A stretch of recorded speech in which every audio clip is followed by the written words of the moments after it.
水的沙果子，從我降世一開始到永遠不休止，你亦是我支柱。My name is Angelina Steenstra. I'm co-founder, Canadian coordinator to the National Silent No More Awareness Campaign. I'm happy to be with you here today, and I'm happy to stand here with my brothers and sisters who are taking the courage to stand before you and speak to you about the aftermath of abortion. We come before you today as a sign of contradiction. We are a voice that goes against the current mainstream. We come to speak with you today and to share with you our experiences of having had an abortion. The truth must be told. Abortion hurts women and men, brothers, sisters, nieces, nephews, mothers and fathers, all our relatives, all our families. It hurts the nation. I also am here today to tell you my story about my abortion experience. When I was 16, I became pregnant, and I remember the night I told my mother. I remember how upset the both of us were.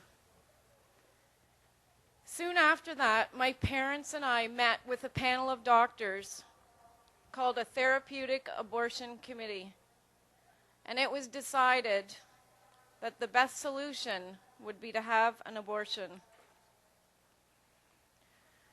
To this day, 26 years later, I still have a lot of amnesia when it comes to remembering the details of my abortion experience. My next memory is the day of the abortion. I remember the shame and guilt I felt as I lay on a stretcher in a hospital hall and overheard the nurses talking about my situation. Then I remember waking up in my room after it was finished to find my dad sitting beside me. I was very grateful for his presence, but at the same time I was heartbroken that my mom couldn't be there with me. I returned home that day and we pretended like it never happened. For the next 9 years, I abandoned the Lord and engaged in a lot of destructive behavior, which is very typical of post-abortive women. I drank, I smoked, I did drugs. I lived a very promiscuous lifestyle. It wasn't until I was married at 25 and attempted to start a family that the deeply repressed feelings and emotions surrounding my abortion started to resurface.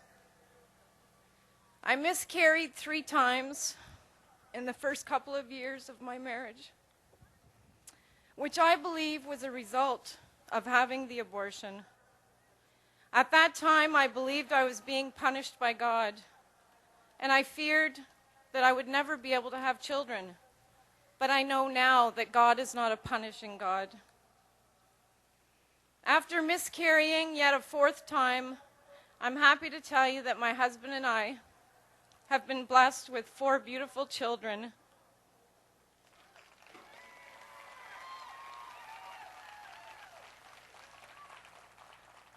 They are all very supportive of my coming here today to speak the truth about what abortion really does to women, men, and children.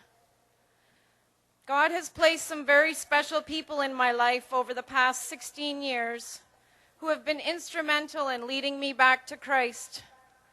It took a very long time for me to feel totally forgiven, but I do remember the exact moment that I felt my Heavenly Father's embrace and experienced His mercy and forgiveness. I just want to let you know that today I'm standing before you because I regret deeply in my heart for my abortion.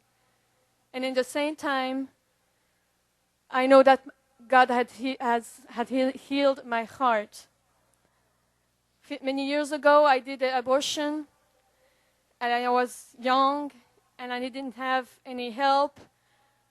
I was suffering, I was alone, I didn't have money.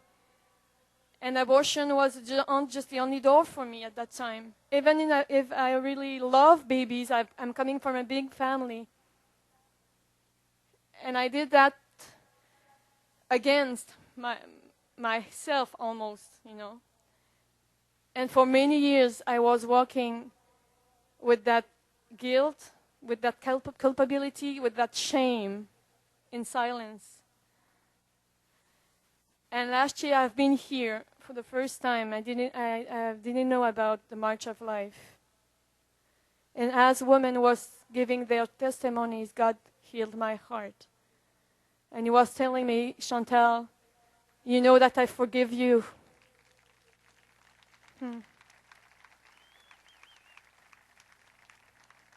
But you have difficulty to forgive yourself.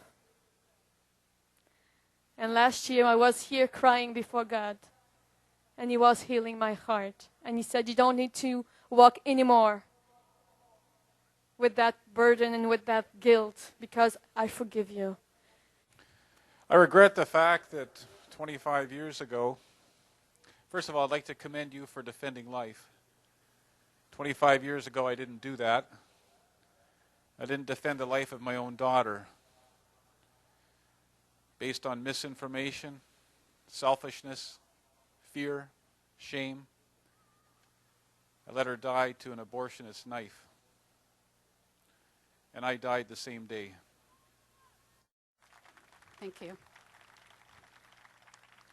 Almost 33 years ago, I had an abortion. When my fiancé and I discovered I was pregnant, we panicked. We were both afraid to tell our parents. And we weren't quite ready for the responsibility of parenthood. I went to a doctor who referred me to a specialist, and the doctor's appointments were very clinical. They called the abortion a procedure, and they called the baby a blob of tissue. Unfortunately, none of the people I met along the way bothered to talk about other options, nor the consequences of making an abortion decision would have on my life for many years after.